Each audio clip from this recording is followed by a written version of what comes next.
એને બ્રહ્માસ્ત્ર છોડ્યું, તું પણ બ્રહ્માસ્ત્ર છોડ, એને બ્રહ્માસ્ત્ર પાછું વાળતા નથી આવડતું, અને તું બંને બ્રહ્માસ્ત્રને પાછા વાળી લેજે. અને અર્જુને જ્યાં બ્રહ્માસ્ત્ર છોડ્યું અને બંને બ્રહ્માસ્ત્ર સામસામા અથડાયા છે અને પાછા ખેંચી લીધા. અને પછી અશ્વત્થામાને અર્જુને પકડ્યો છે. પકડીને રથની પાછળ બાંધી અને ઘસડાતો ઘસડાતો એ અશ્વત્થામાને લઈને આવે. અને જ્યાં સ્થિતિ જોઈ છે ત્યાં દ્રૌપદીના આંખમાંથી આંસુ નીકળી ગયા છે. અને દ્રૌપદી કહે છે, મુચ્યતામ મુચ્યતામ, આને છોડી દે, આને છોડી દે. મુચ્યતામ મુચ્યતામ, આ દયાની દેવી છે, જેને 5 પુત્રનો હત્યારો છે, અને એને કહે છે કે મુચ્યતામ મુચ્યતામ. કેમ? બ્રાહ્મણો નિતરામ ગુરુ, કહે છે કે બ્રાહ્મણ ક્યારેય વધને યોગ્ય નથી. અને પાછું આ તો ગુરુપુત્ર છે, અને એટલા માટે દ્રૌપદી કહે છે મુચ્યતામ મુચ્યતામ. હે અર્જુન, આને છોડી દે. અને બીજી વખત જે મુચ્યતામ કહ્યું છે એ કૃષ્ણને કહે છે કે હે પ્રભુ, આને ભવબંધન માંથી છોડી દે, મુચ્યતા. અને એ દ્રૌપદી છે કે દ્રૌપદીના દયાના કારણે પેલો ચિરંજીવી કોઈ થયો હોય તો એ આ અસ્વસ્થામાં છે. 5 પુત્રોની હત્યા કરનારા અસ્વસ્થામાને આ દ્રૌપદી અમર કરી દીધો. આ દયાની દેવી નહીં તો બીજું શું છે? અરે આપણા બાળકને ખાલી મચ્છર કરડતું હોય ને તો પેલું મશીન લઈ આવ્યા છીએ. હમણાં તો નીકળ્યા છે ને. કેટલા મચ્છરને માં મારી નાખે, મારા દીકરાને કરડી જાય. આપણે મચ્છર સુધીને નથી મૂકતા. આ તો દ્રૌપદી દયાની દેવી છે. અને માં છે ને, એને પીડા હોય, એને વેદના હોય, એને દયા હોય. કહે છે મુચ્યતામ મુચ્યતામ. આ ગુરુપુત્ર છે. અને હે અર્જુન, તું એ ન ભૂલ કે તને જે વિદ્યા શીખવાડી છે એ એના જ પિતાજી છે. અને જો બ્રાહ્મણે એનું કર્તવ્ય પૂર્ણ ન કર્યું હોત ને કદાચ તને એક વિદ્યા ઓછી શીખવાડી હોત તો આ વિજયશ્રીને તું ન વર્યો હોત. એટલા માટે બ્રાહ્મણ ની ક્યારેય હત્યા ન થાય, એ ક્યારેય દંડનીય નથી.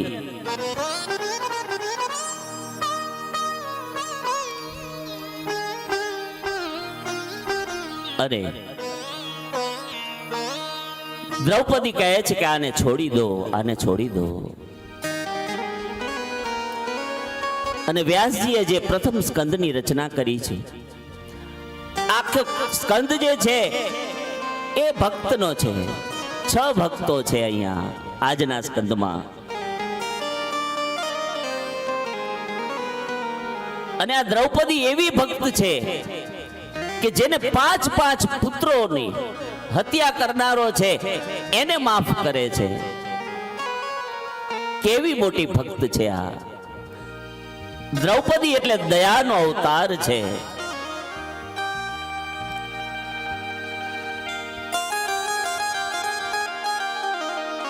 અને આ દ્રૌપદી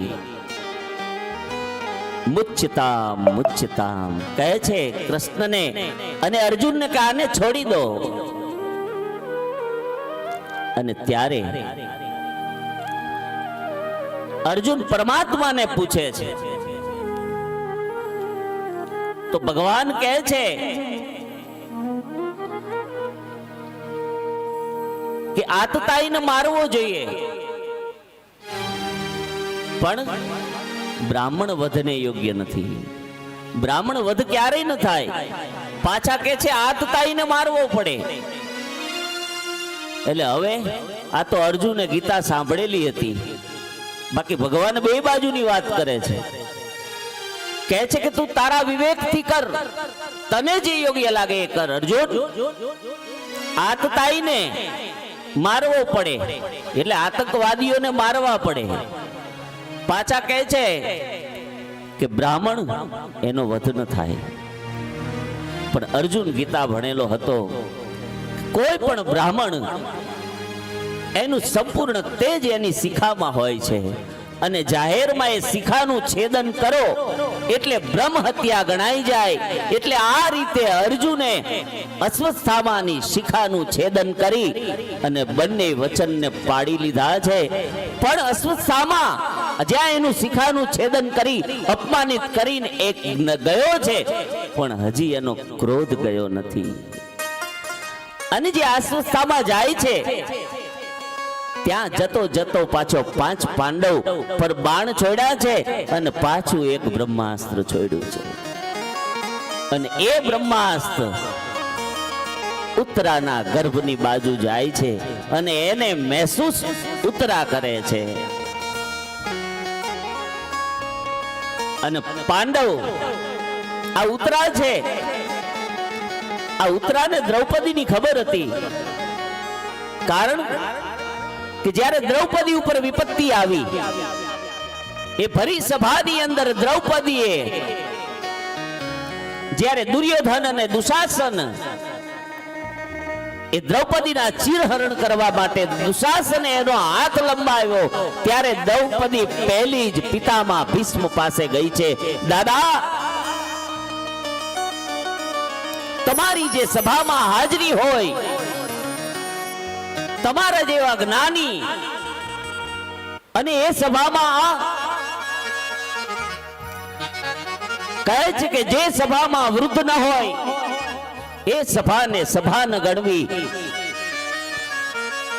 અને આપ જેવા વૃદ્ધો આ સભામાં બેઠા હોય, પિતામહ ભીષ્મ નીચું મસ્તક કરીને બેઠા છે. એ ગુરુ દ્રોણની પાસે ગયા છે. ગુરુ દ્રોણની પાસે દ્રૌપદીએ મદદ માંગી છે. કહે છે કે જ્યારે મારા પિતાએ મને વિદાય કરી, ત્યારે કોઈ પણ પિતા હોય જ્યાં દીકરીની વિદાય થાય ત્યારે પિતાની આંખમાંથી આંસુ નીકળી જાય. પણ મારા પિતાએ ત્યારે મને કીધું તું કે હે દીકરી, મારા આંખમાં આંસુ નથી કે મને દુઃખ નથી, એનું કારણ એક જ છે કે તું જે કૌરવને પાંડવના કુળમાં પરણીને જઈ જ રહી છું, ત્યાં મારો મિત્ર દ્રોણ છે. અને પાંચાલ તને છેતવું પડશે દીકરી. તને જ્યારે તકલીફ પડે ત્યારે દ્રોણની પાસે જતી રહેજે. અને હે દ્રોણ ગુરુ, તમારી હાજરીમાં આ કર્મ થાય તમે ન રોકી શકો. દ્રોણાચાર્ય પણ મૌન છે, કૃપાચાર્ય મૌન. અરે એ સભાના સર્વ જનો મૌન હતા.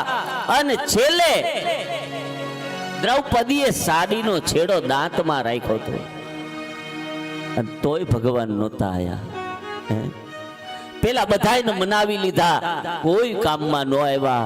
અને છેલ્લે આબરૂ બચાવવા દાંતની અંદર જ્યાં સુધી છેડો હતો ત્યાં સુધી કૃષ્ણ નથી આવ્યો.